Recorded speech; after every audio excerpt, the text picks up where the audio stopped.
Yeah. And I remember if there were attempts to kidnap him. There were attempts to kidnap him. I mean, assassinations and all that. I mean, he didn't talk about it.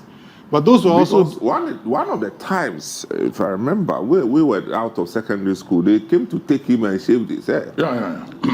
You know, we were praying one Tuesday night, and the word of the Lord came and said, they are coming for you.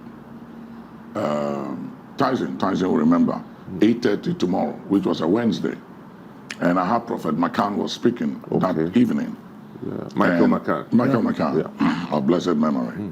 And just before the time, Tyson came to see me, that there was a gentleman here who wanted to see me from BNI.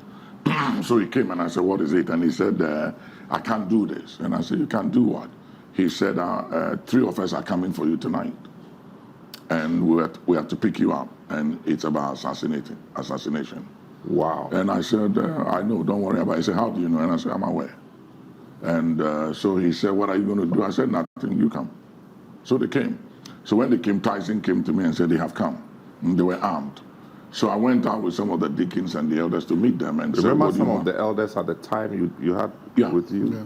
You remember them by name? Yeah, I remember, but I don't want to mention some of those names. You know, okay. Some of them are still alive. Okay. So we did go out and we met them, and they said they have instructions to pick me up. And I said, but I reported today, this morning, I reported. So why are you coming now? You have my passport. And they said they cannot tell me, but they have instructions to pick me up. And I said, I know why you are here.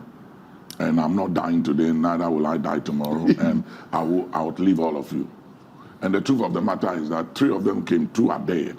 And the one that is alive is still in action. And he was the one that came to tell me that he can't do this. You know, and it was a very difficult time in those days. And when I was being investigated, for all kinds of lies that were told the authorities about me.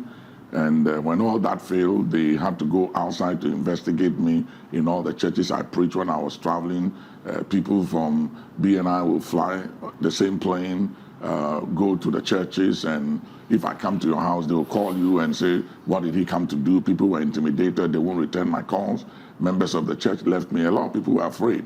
And I don't want to mention some preacher's name. I spoke to Robert and Pierre Kofi, and I said, Bobby, this thing is not about me. It's about the charismatic move. And if you people make a mistake, after me, they are coming for all of you. And it wasn't long, and the law 221 came. And the law 221 was very, very deadly. That's the PNDC law 221 at the time. To shut down all churches that and worship. To re-register something. Re-registering, and then if you didn't have a place of worship and you were worshiping in a school building, classroom, all those things, they'll shut you down. You know, so we had to go into a fast for 21 days, and I have to enforce Psalm 55 verse 9, destroy, O Lord, and divide their tongues 3 times a day for 21 days. And that law was shut down with a confusion in Parliament.